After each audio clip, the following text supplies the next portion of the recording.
దేవుడు అనరు, నాన్న అంటే. నువ్వు కన్న కలలే నిజమవుతాయి చూడు, అందుకే ఉన్నాడు ఈ నాన్నే తోడు. దశరథ మహారాజే నాన్నై పుట్టాడు, నువ్వు రాముడంత ఎదగరనేడు. చరితలు ఎన్నడూ చూడని వీధిలో సంపద అంటే ఏదో కాదురా, ఇంతకు మించినది లేదురా. రేలా రేలా రేలా రేలా నీదే నింగి నేల,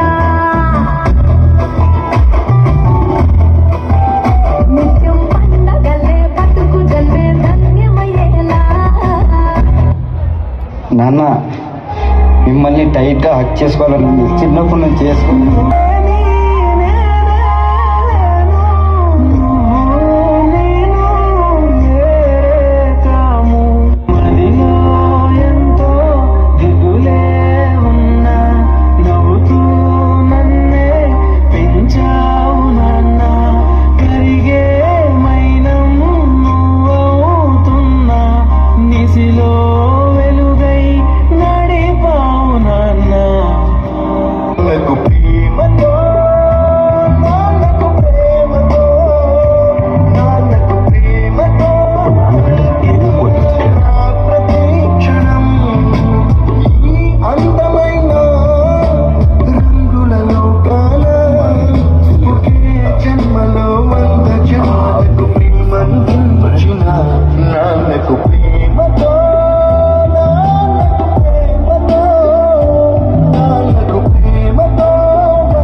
నాన్న 25 ఏళ్ళు, రెండూ సమానమే అయినా నాన్న ఎందుకో ఇంట్లో జీతం తీసుకోకుండా అమ్మ తన జీతం అంతా ఇంటికే ఖర్చు పెడుతూ నాన్న, ఇద్దరి శ్రమ సమానమే అయినా అమ్మ కంటే నాన్న ఎందుకో భయపడ్డా. ఏది కావాలంటే అది వడ్డీ పెడుతూ అమ్మ, ఏది కావాలంటే అది కొని పెడుతూ నాన్న, ఇద్దరి ప్రేమ సమానమే అయినా నాన్న ఎందుకు బాగా భయపడ్డాడు. ఫోన్లోనూ అమ్మ పేరే, దెబ్బ తగిలినప్పుడు అమ్మా అని పిలవడే, అవసరం వచ్చినప్పుడు తప్ప మిగతా అప్పుడు గుర్తురానందుకు నాన్న ఎప్పుడైనా బాధపడ్డాడా? అమ్మకి అన్నో కొన్నో బంగారు నగలు, నాన్నకి బంగారు అంచున్న పట్టు పంచబడ్డాడు. నాన్న ఇలా వెనకబడిపోవడానికి కారణం ఆయన మా అందరికీ వెన్నెముక కావడమే. వెన్నెముక వెనక ఉండబట్టే కదా దన్నుగా నిలబడగలుగుతున్నాం. ఇదేనేమో నాన్న వెనకబడిపోవడానికి కారణం.